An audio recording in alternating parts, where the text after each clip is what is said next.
Hi, folks. Rick Wedell here. I'm the Chief Investment Officer at RFG Advisory, coming to you from the new and improved podcast studio here in Birmingham.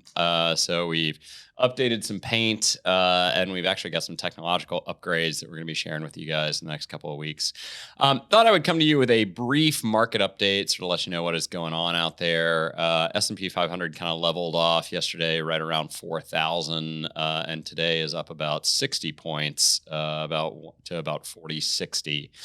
I think that the overarching theme of the marketplace, as we've talked about before, has been sort of interest rates and valuation, right? So on a forward multiple basis, the S&P 500 climbed to about 22 times earnings.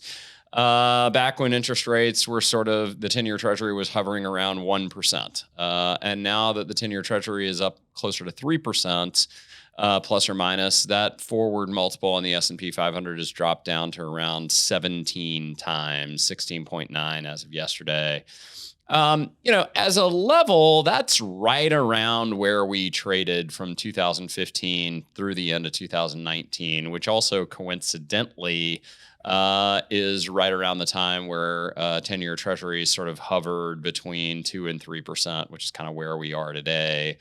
If I rewind the clock a little bit further than that and look at the early 2010s, so 2011, 2012, 2013, forward multiples were more like 10, 11, 12 times, maybe 13 times, but long-term interest rates were actually a lot higher. So feels to me like, at least if you're looking at interest rates and multiples, we're more fairly valued today than we have been in quite some time, which is, if anything, maybe a little bit of a positive view of, at least maybe the most of the downside is kind of out of the market at this point. Once again, that's a house view, not necessarily set in stone, but it feels like the valuation multiple is reasonable given where interest rates are. You look forward, I would say that the bears would tell you that, yes, those multiples are based on forward corporate earnings, and corporate profits are really high versus history right now. And, that can't be sustainable given all of the inflation and wage pressure and everything else that might be coming out there to sort of bite at companies' profit margins.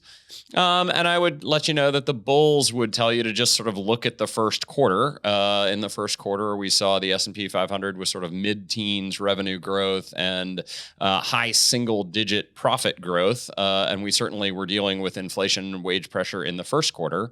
So if that's any guide, it would certainly suggest that corporate America can kind of get through this. And I would actually say that most of the earnings revisions that we've seen since the first quarter have actually been to the positive, not to the negative. So that's another positive sign. So it's a little quiet out there. We've ended first quarter earnings season, and we'll be talking about macro themes here for the next couple of weeks until we kind of get into second quarter earnings season. But with that, as always, if you have any questions, please feel free to reach out to myself or to your advisor. Hope you're having a great week, and I look forward to talking to you again soon. Thank you for tuning in. And if you're enjoying this content, please subscribe to our YouTube channel and click the bell to be notified when we post more.